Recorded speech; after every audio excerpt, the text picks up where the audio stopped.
వాళ్ళంతా criminal basket వాళ్ళంతా criminals ఎక్కడ లేరు. ఇంత ఘోరమైన ఇన్సిడెంట్ జరిగితే మీరు అరెస్ట్ చేయలేకపోతారంటే ఇంపాసిబుల్. మీతో కాదు కాదు ఎమ్మెల్యే హస్తం ఉన్నది ఇందులో. మొత్తం టోటల్ ఏపీ గవర్నమెంట్ హస్తం కాదు. పాపనాడు కాళ్ల మీద పడేసినా కనికరం లేకుండా పాపని కాలుతో తెచ్చి చంపిండు. వాడు చంపింది కదా అని కేసు పెడితే వాళ్ళు అరెస్ట్ చేయలేదు పోలీసులు. అరెస్ట్ ఎందుకు చేయలేదని శవాన్ని పెట్టుకొని ఇప్పుడు ఇక్కడ కూర్చున్నది. ఇప్పుడు కూర్చున్న తల్లిని అరెస్ట్ చేయాలనుకుంటారు. ఇంత దుర్మార్గులు ఉంటారా?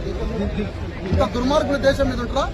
అంటే పోలీసులు ఒక గుడిలోకి పోయి దండం పెట్టుకోవడానికి సాగలోళ్ళు గుళ్ళకి పోతే ఆ గుళ్ళోకి పోయినప్పుడు పైసలు కట్టలేదని గుళ్ళకి పోతే ఇష్టం వచ్చినట్టుగా లంజల్లారా లమిటిల్లారా కొట్టి కొట్టబాకండే 3 గంటలు కొట్టారు. 3 అవర్స్ కొట్టారు.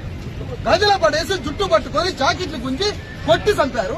అట్లా కొట్టినాక పాపని తీసుకుపోయి కొట్టబాకండయా, తల్లిని కొట్టబాకండయా. 2 నెలల పచ్చి బాలింత 2 నెలల పాపని తీసుకుపోతే ఆ పాపని తీసుకుపోయి కాళ్ళకాడ పెడితే వాడు కనికరిస్తాడేమో అని వాడు పులిలాగా కొడుతున్నా ఆ పులికి కూడా కనికరం ఉంటుందని పాపని తీసుకుపోయి ఆ పులి కాళ్ళకాడ పెడితే ఆ పులి పాపను కూడా కాటేసి చంపేస్తుంది. ఇలాంటి వాడు పాకిస్తాన్ ఉగ్రవాది కూడా చేస్తాడు ఈ పని. ఉగ్రవాదం చేస్తాడు ఈ పని.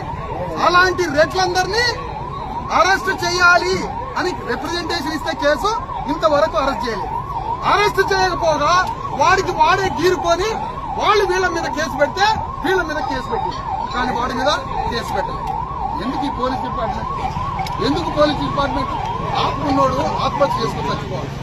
ఆత్మన్నోడు రాజీనామా చేసుకోవాలి. నా వల్ల కాలేదు, నా వల్ల కావడం లేదని రాజీనామా చేయాలా? టోపీ తీసి అవతల పడేసి యూనిఫామ్ తీసి అక్కడ పడేయాలి. ఎందుకు ఈ సిస్టమ్ లో మీరు ఎందుకు కూలి పని చేసుకొని బతికేయండి? బయట టీచర్ జాబ్ చేసుకొని బతికేయండి. కూలి పని చేసుకోండి. ఎందుకు మీ బిడ్డలు కాదా? మన వర్గాలు కాదా? పేద వర్గాలు కాదా? తిండి తింటారా? 4 రోజులు ఇచ్చి 3 రోజులు తిండి తింటారా? ఎవడన్నా ఇంత అన్నం పెట్టినోడు ఉండదు వీళ్ళకి. మళ్ళా ఇది అరెస్ట్ చేయట్లేదని, ఎందుకు మాకు న్యాయం చేయట్లేదని ఆ బిడ్డను తీసుకొని ఇక్కడ కూర్చోబెడితే ఇప్పుడు తల్లిని అరెస్ట్ చేయాలని మళ్ళీ ఎవరు అరెస్ట్ చేస్తారు?